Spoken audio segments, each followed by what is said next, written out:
Five ఆ ప్రాంతాల నుంచి అలాగే డిస్పెన్సరీ టూర్ మెల్లిగా అసలు అలా స్టార్ట్ అయినటువంటిది మొదలైనటువంటిది. మాస్టర్ క్లాసులు పెట్టి ఇది చేస్తూ వెళుతున్నప్పుడు డిస్పెన్సరీ ఎస్టాబ్లిష్ అయినటువంటివి. ఆ తర్వాత ఇక రెగ్యులర్గా డిస్పెన్సరీ టూర్స్ అనేటువంటివి ఇంచుమించుగా 1976 77 ఆ ప్రాంతాల నుంచి మొదలయ్యి 1980 వచ్చేప్పటికి అప్పుడు నేను కొన్ని సెంటర్స్ను, బుజ్జి కొన్ని సెంటర్స్ రెగ్యులర్గా ఎవ్రీ మంత్ వెళ్ళమనేటువంటిది. మాస్టర్ అని చెప్పారంటే ఎవ్రీ మంత్ వెళ్ళి డిస్పెన్సరీస్, అక్కడ ఉన్నటువంటి డిస్పెన్సరీస్కి వెళ్ళి అక్కడ ఉన్నటువంటి మన వాళ్ళతో పాటు వర్క్ చేస్తే అక్కడ ఆ వర్క్ జరిగినటువంటి దాంట్లో మీరు చేయాలి అని చెప్పి మాకు ఇన్స్ట్రక్షన్ ఇచ్చారు. అందువల్ల వాళ్ళకి వైపు నేను వైపు వెళ్ళేవాళ్ళం. వెళ్తే 80లో నేను ఇక్కడ శ్రీశైలం మాస్టర్ క్లాసులో అవుతున్నప్పుడే, ఆయనతో కూడా ఉన్నప్పుడే మా అబ్బాయి అనంత్ పుట్టాడు హైదరాబాద్లో. అప్పుడు తర్వాత ఆయన ఏం చెప్పారంటే, మీ ఇద్దరు ఒకేసారి వెళ్ళిపోవడం కాకుండా ఒక 15 రోజులు ఒకడు వెళ్ళి ఇంటికి వచ్చాక రెండోవాడు 15 రోజులు ఇంకో వైపు వెళ్ళారంటారు అని అలా మమ్మల్ని ప్లాన్ చెప్పారనమాట. అందుకని ఈ లోపల ఎలాగంటే ఈ వర్క్ విశాఖపట్నంలో ఉన్నటువంటి ప్రెస్ వర్క్ ఇవన్నీ చాలామంది డెవలప్ అయ్యారు. డెవలప్ అయిన తర్వాత వాణి ప్రింటర్స్కి వాళ్ళకి అప్పచెప్పి మేము ఈ వర్క్లో రావడం అనేటువంటిది చేశారు. అందులో డెవలప్ అయినటువంటి వాళ్ళ చేత మళ్ళీ ఇంకో ప్రెస్ పెట్టించడం, మళ్ళీ ఇంకో ఎక్వైరింగ్ ప్రింటింగ్ స్కూల్ అని ఆ ప్రెస్ పెట్టించడం ఒక పక్కన అది జరుగుతుంది.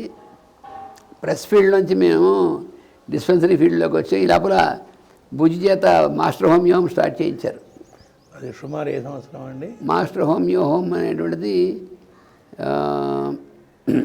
అది 82 మాస్టర్ హోమియం స్టార్ట్ చేయించారు.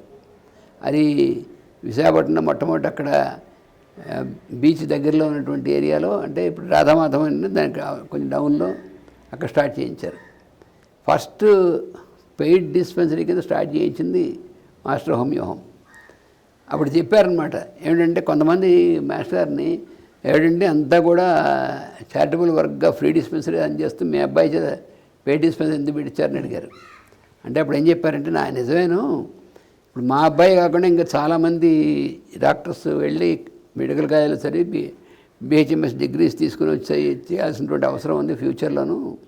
ఇప్పటిదాకా గవర్నమెంట్ సైడ్ నుంచి అంత ఇది లేదు, కానీ ఫ్యూచర్లో వస్తుంది, అందుకని ఇప్పటి నుంచే చేయాలి. కానీ వచ్చిన తర్వాత వీళ్ళు పూర్తిగా చేయాలంటే లైవ్లీహుడ్ వీడికి ఎలా ఉంటుంది? మేము ఉద్యోగం ఎక్కడ చేయొద్దని చేయట్లేదు. అది వేరే జమీందారులు ఆస్తిపాస్తులు కాదు కదా మనం చేయడానికి. అందుకని పెయిడ్ డిస్పెన్సరీ ఒకటి ఉండి, పెయిడ్ డిస్పెన్సరీ అంటే దాన్ని జనాన్ని దోచేసేట్టుగా అలా ఉండదు. వాళ్ళ దగ్గర మినిమం కమర్షియల్ ఆస్పెక్ట్ కాకుండా మినిమం దీంతో సర్వీస్ చేస్తూ వాళ్ళకి వాళ్ళ లైవ్లీహుడ్కి ఇబ్బంది లేకుండా ఇది ఉంటుంది. మేజర్గా వాళ్ళు సర్వీస్ చేస్తారు. పైగా అన్ని సెంటర్స్కి వెళ్తూ ఫ్రీ సర్వీస్ చేసేది ఇదొక్కటే పెయిడ్ డిస్పెన్సరీ వాళ్ళకు ఉంటుంది. ఇలాగే తర్వాత కూడా మిగతా వాళ్ళకి కూడా అలా ఉంటే తప్ప వాళ్ళు ఇలా చేస్తారు సర్వీస్ అని చెప్పి శాశ్వతంగా నిలుస్తుంది అప్పుడు. లేకపోతే వాళ్ళు వేరే ఉద్యోగాలు చూసుకుని వెళ్ళిపోతే ఇంకేం చేస్తారు ఇక్కడ? మరి ఇప్పుడు మన డాక్టర్స్ అందరూ బిహెచ్ఎంఎస్ పాస్ అయినటువంటి వాళ్ళకి ఒక పెయిడ్ డిస్పెన్సరీ వాళ్ళకు ఉంటూ వాళ్ళు మిగతా డిస్పెన్సరీస్లో వెళ్ళి సర్వీస్ చేస్తున్నారు మన వాళ్ళు చాలామంది. మరి అలా ఫ్రీ డిస్పెన్సరీస్కి వెళ్ళి సర్వీస్ చేయాలంటే వీళ్ళ లైవ్లీహుడ్ ఉండాలి కొంత. అందుకని వీళ్ళ పెయిడ్ డిస్పెన్సరీ వీళ్ళకుంటూ మాస్టర్ గారు చెప్పిన లైన్స్లో నడుస్తుంటే ఏమవుతుంది, అది దాని మనకి ఇబ్బంది లేకుండా నడుస్తూ ఉంటుంది. దానికి దీనికి ఏం ఇబ్బంది లేదు. అలాగా ఈ మాస్టర్ హోమియోము స్టార్ట్ చేసినప్పుడు బుజ్జి గారు, అదేమో పిఎన్ రావు గారిని ఉండేవారు. ఆ పిఎన్ రావు గారు ఇక్కడ స్టాటిక్గా ఉంటూ బుజ్జిను ఆయన ఇద్దరు కలిపి స్టార్ట్ చేయించారు. బుజ్జి టూర్స్ వెళ్ళినా ఆయన చూసుకునేవారు డిస్పెన్సరీ. అలా బ్యాలెన్స్ బ్యాలెన్స్ అయింది, ఎందుకంటే ఆయన ఎక్కడికి బయటికి వెళ్ళారు, ఆయన కొంచెం అవి ఫిజికల్లీ హ్యాండిక్యాప్డ్, అందుకని ఎక్కడికి బయటికి వెళ్ళను. ఆయన అక్కడ ఉండి చాలా ఎఫిషియెంట్గా ఆయన చూస్తుండేవారు. బుజ్జి టూర్స్ వెళ్ళొస్తుండేవారు అనమాట. ఇలాగా ఈ డిస్పెన్సరీ టూర్స్ అనేటువంటి దాంట్లో నేను ఒకవైపు నాకు ఎలాగంటే ఈ ఖమ్మం అంతకుముందు భద్రాచలంలో మాస్టర్ స్టార్ట్ చేశారు, అది ఒకటి ఉంది. సారపాక్ అని భద్రాచలం ఉంది కదా, అక్కడ పేపర్ బోర్డు వాళ్ళు మాస్టర్ని పిలిచినప్పుడు మాస్టర్ గారు అక్కడికి వెళ్ళి అక్కడ ఆయన ప్రవచనం చేశారు. అప్పుడు అక్కడ వాళ్ళని పికప్ చేసి మాస్టర్ గారు డిస్పెన్సరీ స్టార్ట్ చేయించారు. అక్కడ డిస్పెన్సరీ స్టార్ట్ అయింది సారపాకలో. అంటే అప్పుడు ఏమైంది, తెలంగాణలో హైదరాబాద్ జగన్మోహన్ గారు అక్కడ ఆ డిస్పెన్సరీ నడుస్తుంది. ఖమ్మంలో రాములు గారు ఇక్కడ సారపాకలోనూ అప్పుడు మొట్టమొదటిగా ఒక పూర్ణచంద్రవారిని అతను చేశారు. తర్వాత వ్యాసమూర్తి గారు వచ్చారు సారపాకలో ఈ ఇక్కడ డిస్పెన్సరీ. ఆ తర్వాత మన రవిచంద్ర మణుగూరులో చేసినప్పుడు అక్కడ మణుగూరులో డిస్పెన్సరీ స్టార్ట్ చేసాం, అందుకని మణుగూరులో డిస్పెన్సరీ. ఆ తర్వాత వరంగల్లో అక్కడ, అంటే ఇవన్నీ కొన్ని మాస్టర్ గారి బాడీ వదిలేసిన తర్వాత వచ్చాయి. మాస్టర్ గారి బాడీలో ఉన్నప్పుడే సారపాక్ స్టార్ట్ చేశారు. అంటే ఖమ్మం కంటే ఒక సంవత్సరం ముందే, ఖమ్మం 82లో చేస్తే మాస్టర్ ఇంకొక సంవత్సరం ముందు అక్కడ స్టార్ట్ చేశారు. తెనాలండి, తెనాల్లో ఈ కృష్ణమోహన్ గారు ఉండేవారు, కృష్ణప్రసాద్ గారు ఉండేవారు తెనాల్లో. ఆ కృష్ణప్రసాద్ గారు ఉన్నప్పుడు తెనాల్లో మాస్టర్ గారు అక్కడ ప్రవచనాలు కూడా జరిగాయి. అక్కడ వాడింటో డిస్పెన్సరీ స్టార్ట్ అయింది, కృష్ణప్రసాద్ గారింటో డిస్పెన్సరీ స్టార్ట్ అయింది. అక్కడ మాస్టర్ కూడా వెళ్ళి మందులు ఇవ్వడం జరిగింది. తర్వాత ఇంకా ఈ బుజ్జి గారు టూర్ వెళ్ళినప్పుడు తెనాల్లో కూడా ఒక మెయిన్ డిస్పెన్సరీ కింద తెనాల్లో, గుంటూరులో, ఇంకా తర్వాత అటు పక్కన సత్తెనపల్లి, ఇవన్నీ కూడా మెల్లిమెల్లిగా. పున్నయ్య గారు ఉండేవారు కదా, అందుకని సత్తెనపల్లిలో డిస్పెన్సరీ స్టార్ట్ అయింది. పున్నశాస్త్రి గారు అక్కడే ఉండేవారు కదా, అందుకని అక్కడ డిస్పెన్సరీ స్టార్ట్ అయింది. ఆ తర్వాత కారంపూడిలో ఈ శివానందం గారు వాళ్ళది కారంపూడి నేటివ్ కదా, అక్కడ కూడా డిస్పెన్సరీ స్టార్ట్ అయింది. తర్వాత మీరు ఇందాక చెప్పారు ప్రస్తుతి అదంతా ఒక మంచి స్థాయికి వచ్చిన తర్వాత అట్లా వదిలిపెట్టమన్నారు అని. వదిలిపెట్టిన తర్వాత మీకు ఏం అప్పచెప్పారు? అప్పుడు ఈ లోపల మేము అప్పుడు ఇంతకుముందు చెప్పా కదా, అలాగా నేను మా తమ్ముడు బుజ్జి గారు కలిసి మేము ఈ Nagarjuna hair oil, Nagarjuna tooth powder ఇవి తయారు చేసామని. ఆ కిషోర్ అనేటువంటి అతను గుంటూరు సీతమ్మ గారిని, గుంటూరు మన శకుంతలమ్మ గారిని ఉండేవారు. ఆ శకుంతలమ్మ గారి అబ్బాయి కిషోర్.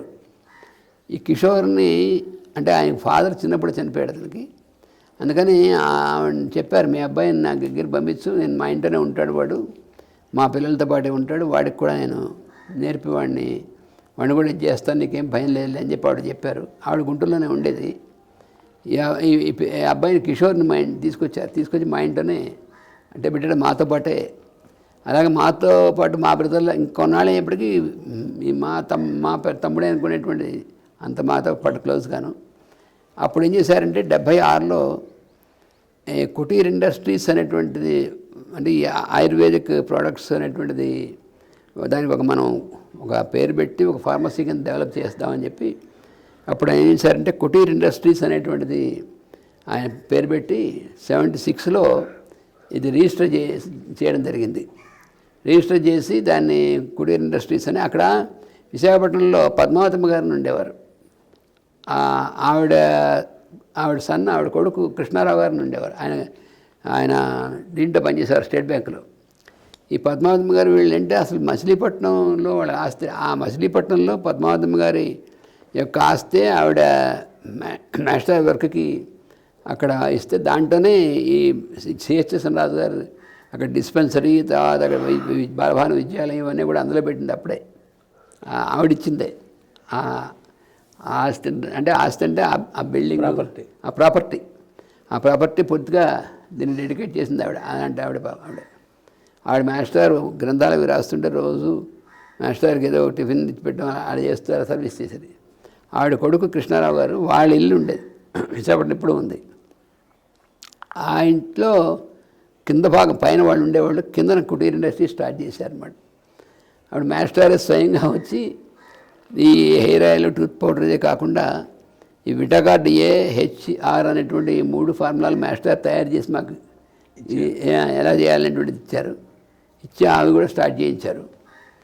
ఇంకా ఆ తర్వాత క్రమంగా ఈ కిషోర్ ఫుల్ టైం దీంట్లో వర్క్లోకి వచ్చి ఈ కుటీర్ ఇండస్ట్రీస్ డెవలప్ అవడం అనేటువంటిది దానికి నాతో పాటు అంటే మొట్టమొదటి కుటీర్ ఇండస్ట్రీస్ ఆయుర్వేదిక్ ఫార్మసీ కింద తాతగారు కదా అసలు మా చిన్నప్పుడు తాతగారనే డాక్టర్ గారు అనేవాళ్ళని చెప్పారు ఉండేవా. తర్వాత ఆయుర్వేద రసాయన కుటి అనేటువంటిది ఒక పేరుతో ఒక ఇది కూడా ఉండేది.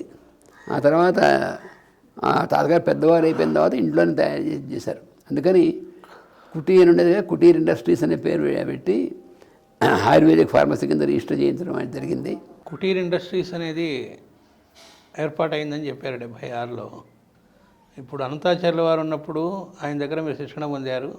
ఆయన అసలు ఓజని ఆచార్యుల వారు అనేవారని, ఓజని డాక్టర్ గారు అనేవారని చెప్పారు అప్పట్లో. సో ఆయన డైరెక్ట్గా అథర్వణ వేదంలో నుంచే తీసుకొని వాటితో ఆయన తయారు చేశారని తెలియజేశారు. ఆయన వినూత్న వైద్య విధానం అని. వినూత్నం అంటే మామూలుగా రొటీన్ అనేది కాకుండా వేదంలో నుంచే ఆయన మళ్ళీ దర్శించి ఇచ్చారని. అట్లా ఆయన దగ్గర నుంచి మీరు కొన్ని టానిక్లు అవి విజ్ఞానాన్ని పొందారని చెప్పారు అది వరకు అనంతాచల వారి గురించి చెప్పినప్పుడు. ఇందా మీరు చెబుతున్నప్పుడు మాస్టర్ గారు వీటాకార్డ్ A అని H అని R అని ఇట్లాంటి వాటిది ఎలా చేయాలో ఆయన దగ్గర శిక్షణ పొందిన మాస్టర్ గారు మళ్ళీ అందించారని తెలియజేశారు. ఇప్పుడు అవన్నీ తయారు చేయడం అంటే వాటిలో ఉండే కంటెంట్స్ అంటే ఏవేవైతే ఇంగ్రీడియంట్స్ వేస్తారో ఇవన్నీ డిఫరెంట్ మార్కెట్స్ నుంచి బయట మామూలుగా పెద్ద పెద్ద ఫార్మసీ వాళ్ళలాగా తీసుకొచ్చి జస్ట్ కలపటమా, లేకపోతే ఆ విధానం ఎట్లా ఉండేది, వాటికి మీరు శిక్షణ పొందిన దాన్ని బట్టి ఎలా తయారు చేయటం ఉండేది, ఆ విధానం వివరాలను కూడా తెలియజేయవలసింది. నేను ఇంతకుముందు చెప్పినట్లుగా మా తాతగారి దగ్గర నేను విజయవాడలో ఉన్నప్పుడు, నా చిన్నప్పటి నుంచి నేను ఆయన దగ్గర ఉన్నప్పుడు నాకు సుమారు 8 సంవత్సరాల వయస్సు. అప్పటి నుంచి తాతగారు టానిక్లు ఓజని కానీ, తర్వాత ఆయన మరికొన్ని మాత్రలు కానీ, ఇలా కొన్ని ఆయన చూర్ణాలు ఇలాంటివి ఆయన కొన్ని ఆయన తయారు చేయడం అనేటువంటిది. అందులో ఆయన శాస్త్రీయమైనటువంటి అంటే అంతకుముందు నుంచి ఉన్నటువంటి ఔషధాలు అంటే ఆయుర్వేదంలో 2 కేటగిరీస్ ఉన్నాయి. శాస్త్రిక్ ఐటమ్స్ అని ఒకటి, తర్వాత పేటెంట్ ఐటమ్స్ అని ఒకటి. శాస్త్రిక్ ఐటమ్స్ అంటే ఇప్పుడు ఉదాహరణ చవనప్రాస ఉందనుకోండి, అది మరి కొన్ని వేల సంవత్సరాల నుంచి వస్తున్నటువంటిది. ఆ చవన మహర్షి చేసినప్పటి నుంచి అంటే సుమారు 5000 సంవత్సరాలు మనం హిస్టారికల్గా చూసిన. అలాగా అన్ని వేల సంవత్సరాల నుంచి ఒక ఋషులు చేసినటువంటి పద్ధతిలో వచ్చినటువంటి ఐటమ్స్ అని ఇప్పుడు ఆసవాలు, అరిష్టలు, శారివాజ అరిష్ట, లోహాసవ, ఇలాంటి ఆసవ అరిష్టాలు అనేటువంటివి ఉన్నాయి. ఇవన్నీ శాస్త్రిక్ ఐటమ్స్ అంటే అప్పటి నుంచి వచ్చేటువంటివి, ఆ సంప్రదాయ సిద్ధంగా వస్తున్నటువంటివి. ఆ ఫార్ములా అంతా అప్పుడు వాళ్ళు ఎలా ఫార్ములేట్ చేశారో దాన్ని గ్రంథాల రూపంలో ఉన్నాయి కాబట్టి ఆ ప్రకారంగానే తయారు చేయాలి. అదొకటి. అది కాకుండా తాతగారు ఓజని తయారు చేసింది పేటెంట్గా, అంటే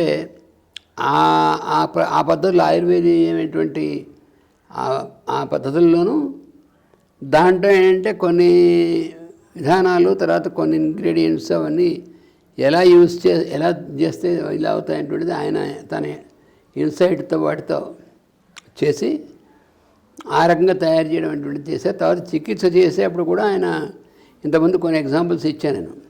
ఆయన ఒక వినూత్న విధానంలో అంటే వినూత్న పద్ధతిలో అంటే ఆయుర్వేదానికి కాకుండా డీవియేషన్ ఏమి ఉండదు. ఆయుర్వేదీయమే కానీ దాన్ని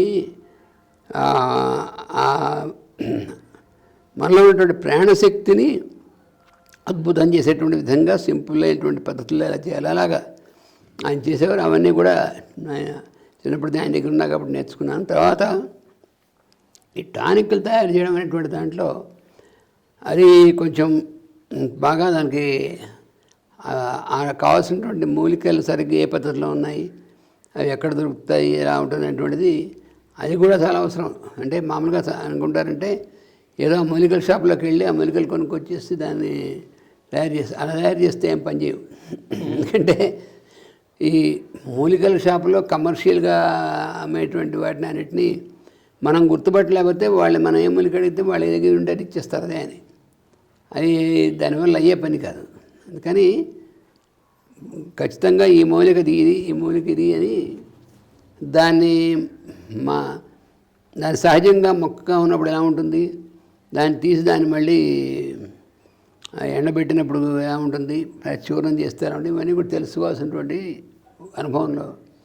అది తాతగారి దగ్గర చిన్నప్పటి నుంచి మనం చూసి ఆయన దగ్గర ఎంజాయ్ చేస్తారు, చూసి ఆ టానిక్లు కాచడం, ఆ టానిక్ అవి ఏంటంటే ఆ మూలికలు తేవాలి. కొన్ని మూలికలేమో మనకి అందుబాటులో ఉంటాయి, అంటే మనం వేసుకోవచ్చు, మన ప్రాంగణంలో వాటిల్లో మనం వేయడానికి వెళ్ళినటువంటి కొన్ని ఇప్పుడు మారేడు ఉంది, తులసి ఉంది, ఇలాంటివన్నీ మనకి కామన్గా మనకు దొరికేటువంటి మందు. అలాగే మనకి రావి ఉందని ఇలా రావి చెట్టు ఇలాంటివి, వేప ఇవన్నీ ఉన్నాయి, మనకి దొరుకుతాయి. ఇలా కాకుండా వెళ్ళి మనం సెర్చ్ చేసి వాటిని తెచ్చుకోవాల్సినవి కూడా చాలా ఉన్నాయి. అవి అన్ని ప్రాంతాల్లో అన్నీ దొరుకుతాయని చెప్పలేము. అవి కొన్ని ప్రాంతాల్లో కొన్ని రకాలైనటువంటి దొరుకుతుంటాయి. అంటే మనకి మన్య ప్రాంతాల్లోనూ ఏజెన్సీ ఏరియాలోనూ దొరికేటువంటివి కొన్ని ఉంటాయి.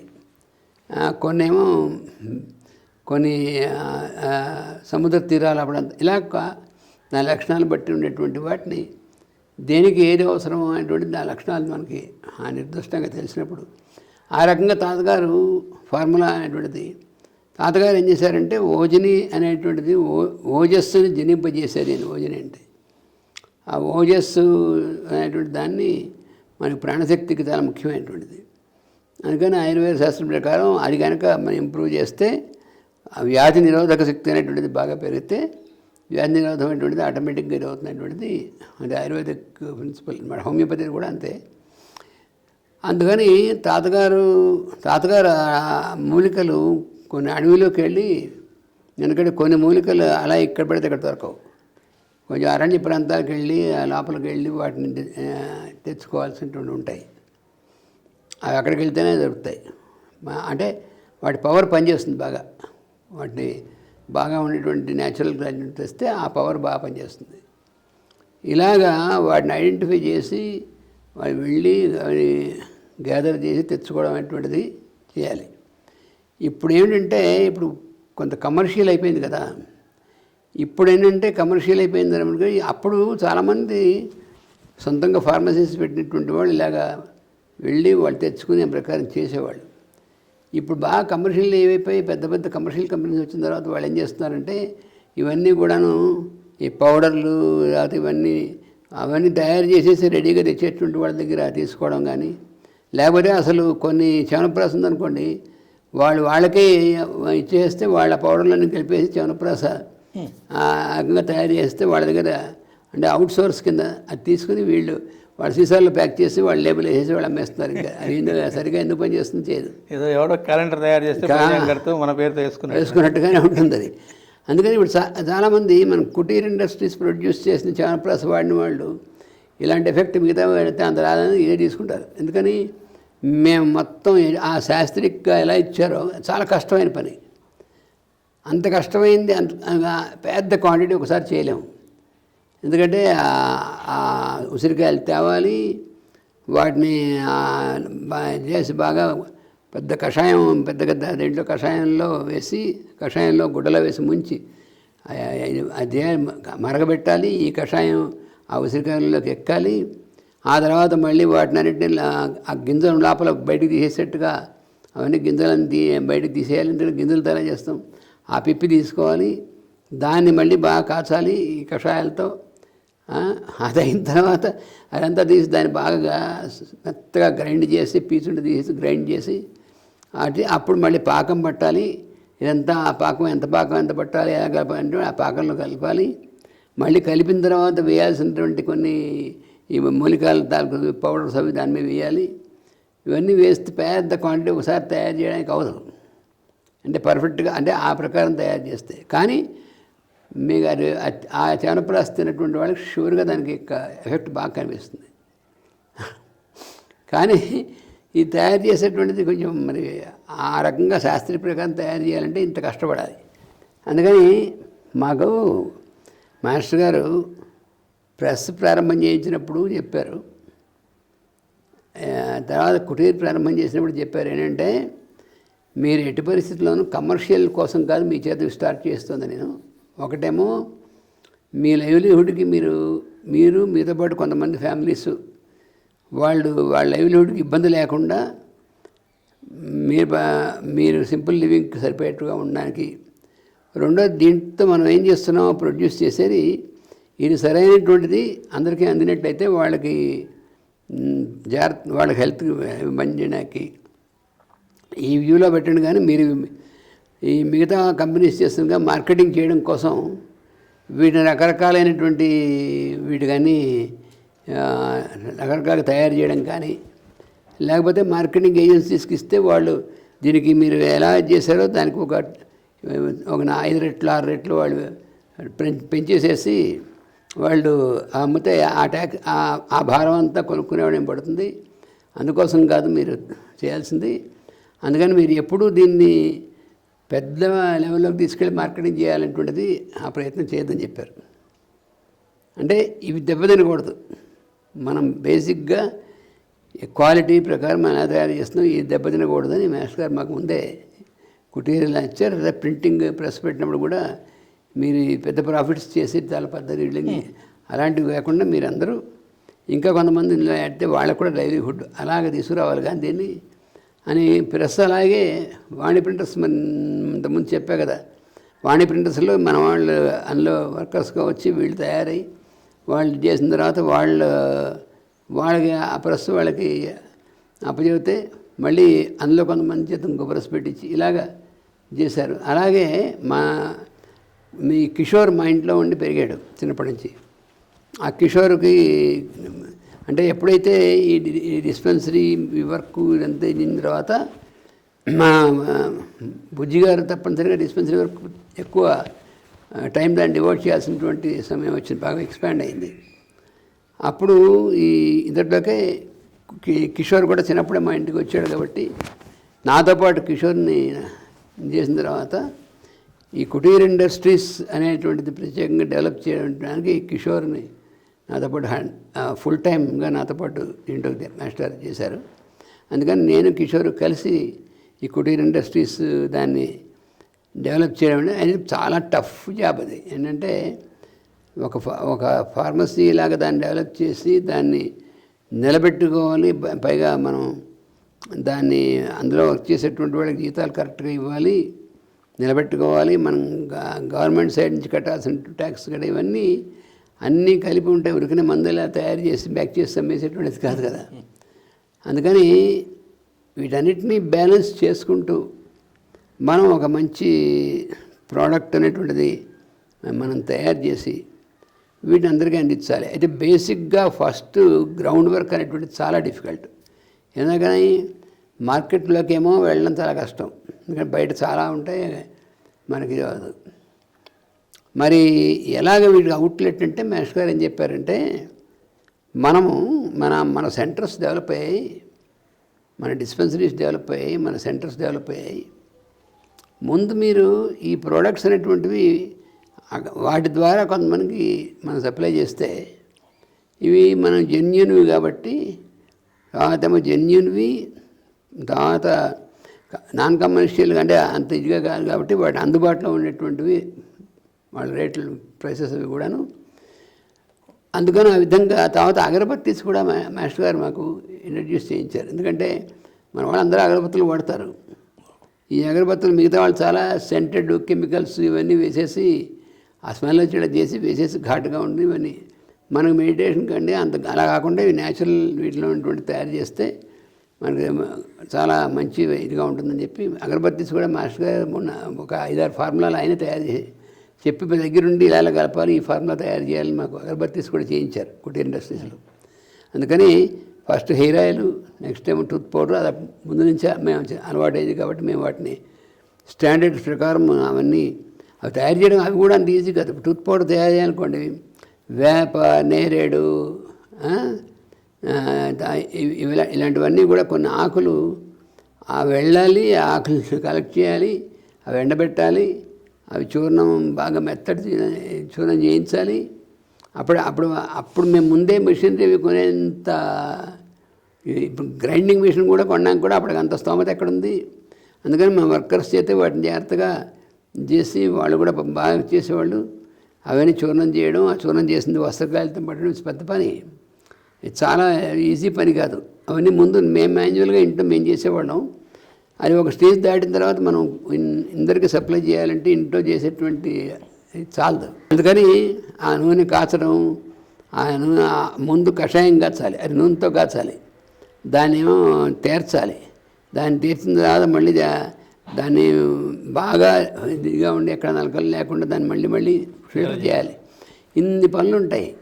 ఇన్ని పనులు చేసి వాటిని మళ్ళీ బాటిలింగ్ చేయాలి, వాటి క్యాప్స్ జాగ్రత్తగా సీల్ చేయాలి. ఇవన్నీ ఒకటి దాటిన తర్వాత ఇంట్లో లెవెల్లో తయారు చేయడానికి అవకాశం ఉండదు.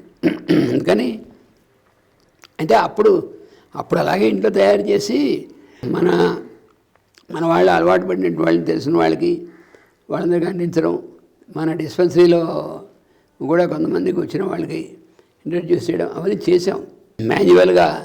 మేము మందు వివరణకి వెళ్ళినప్పుడు ఇవి కూడా చేసి ఇలా అంటే చాలామందికి అది యూస్ఫుల్గా ఉంది కాబట్టి వాళ్ళు చేసేవాళ్ళు. తర్వాత మన లిమిటెడ్గా ఇక్కడ ఈ ఊళ్ళో ఇక్కడ ఈ డిస్పెన్సరీ మాత్రమే ఉంటే చాలుగా తర్వాత ఇది చేయాలంటే, అందుకని మాస్టర్ గారు ఏం చేశారంటే మా చేత అంటే అప్పుడు కొంత అలవాటు ఉంది. చిన్నప్పుడు నాకు ట్రైనింగ్ ఉంది, తర్వాత కిషోర్ కూడా మన ట్రైనింగ్ పోయాడు. కానీ తర్వాత నేను